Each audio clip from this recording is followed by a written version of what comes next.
Alright, so the Kyle Beats Sandbox plugin is re-releasing very, very soon. Let's talk about the good, the bad, and what's to come. Let's go.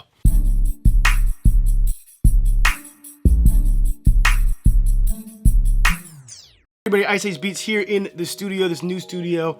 More on that very, very soon. Not quite done yet setting it up, as you can tell. Well, you probably can't tell. It's coming together. I'll show you very soon. And I don't want to take away from the video, but it's a blessing. It really is amazing. So let's talk about Kyle Beats. Let's talk about this Sandbox plugin. I will say, I'm not gonna lie, I actually did not get a chance to get the Sandbox plugin and experience the Kyle Beats Sandbox plugin experience when it came out. And before I had a chance of getting it, it was gone. Right? So the first thing first is the bad stuff about the plugin. Okay, so there's a few things that just were not good. Well, there's a lot of things that were not good. A lot of people didn't like the fact that it was $10 a month. Now, I can't lie. I'm not sure how I feel about paying $10 a month for a plugin. I'm not sure about that. I know a lot of people didn't like that. I'm not sure if I'm gonna like that either, but I still want to try it out and see if it's worth my money every month, okay? And the next thing I want to talk about is the bugs. The plugin was bugging. It was bugging. The plugin was bugging. There were so many things wrong with it. Based off of what I saw and based off of what other producers and my friends told me about the plugin, it just was really buggy. It just seemed like it was just pre-launched or launched prematurely. That's kind of what all boils down to, if I'm being honest. I even had the bro Andrew Barr from Producing in the Box. Go check out his YouTube channel. He actually had a chance to check out the plugin, and he had mentioned that he set up a preset, saved this project, X'd off his DAW, closed out his DAW, went back into it, and the preset was not there. It just went to another preset altogether. So that could be a real big issue if you have maybe a couple different sounds that you're, playing with, and say you have like a bunch of melodies and they're all coming from that Sandbox plugin or different instances of it. So you duplicate the plugin and whatnot, and you try to open up a project and it's different sounds. It's not even the sounds that you selected. That's a big deal.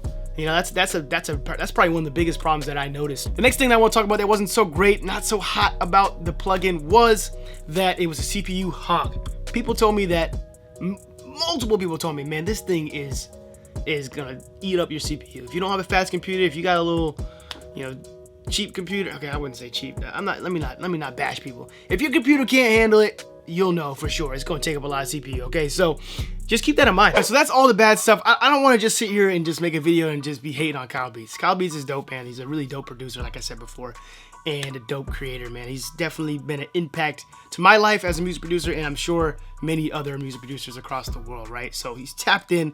Let's talk about the good things that, people liked about this plugin, right? The first thing I want to talk about is the harmonizer. Yo, I've seen this, not live because like I said, I didn't get the plugin, but I saw some people with their reviews. I saw some people cook up with this plugin and use the harmonizing feature. Basically, it literally creates chords for you. It's flames. I mean, not even creates chords like the Unison MIDI chord pack or Nico's MIDI chord pack. Literally, you can literally set it. To my understanding, you could set the key and you could set the preset or the plugin to literally, you just click one key and it'll play chords. That harmonizing feature of that alone would be like, bro, I would be like having a blast cooking up beats, like, and just having fun making stuff. I mean, I think that's, I cannot wait for this joint. That harmonizing feature alone is flames. Second thing that was really cool was just the visuals. The visuals were, like, honestly, even the drip plugin was like that. Like, visually, it was just cool. Like, it looked cool. It was a vibe. Like, you pulled it up, it was like, oh, this is dope. Like, this is cool. This is cool. Like, this, I could take a video of me in the studio cooking up with that plugin pulled up right on my screen. It would look cool, right? So I like that. I think that's cool. I think that can really be, I think some people, don't care about that, but I do. I like visual. I like visual stuff. I like creativity, like graphic design, like, I like stuff clean, and when you get plugins like that, it's like there's a lot of care and thought put into it.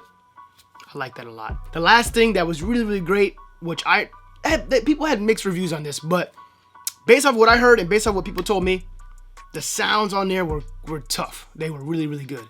Like, great. The sounds were really good quality. They put a lot of work into the sounds and how they were created, the presets. There's tons of presets. Man, yeah, that's the good things about the plugin that I heard and that I seen and did some research on, and I'm excited to see what is to come. So let's talk about what is to come, okay? Let's talk about the updates and let's see if this is gonna be worth the cop for you. And so I want to read this real quick, this email.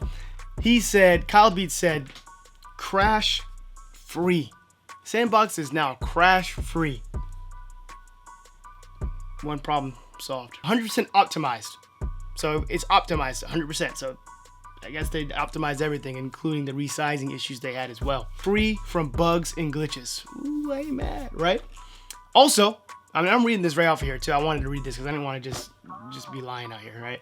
Bug fixes. Well, here's what's new. Bug fixes, fixed crashes, lighter and quicker feel, added CPU settings, quality of life improvements, improving FX CPU, removing stutter from voice, improving FX quality and processing, and adding over 1,000 effect presets. I mean, what?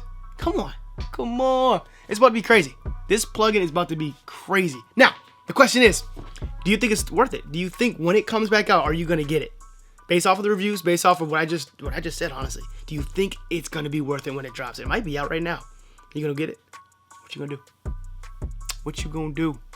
Right? That's the question. So comment below. Let me know what your thoughts are. Is this plugin worth it? Should you get it? Would you get it, I should say. Is this something you want to get? Hey, man, with these fixes, I think it'd be a good I know for me, I'm getting it. I'm definitely getting my subscription. I'm going to buy my subscription. I'm going to try it for a couple months and see if it's worth it, and I'll get back to you. You know what I'm saying? But are you going to do it? Comment below and let me know what your thoughts are, because it's coming. It's about to drop, like, very, very soon. Okay. All right. So if you want to check out some more of me cooking up with Kyle Beats plugins, check out this video right here. I'm telling you, it's fire right here. Other than that, I'll see you in the next one. Peace.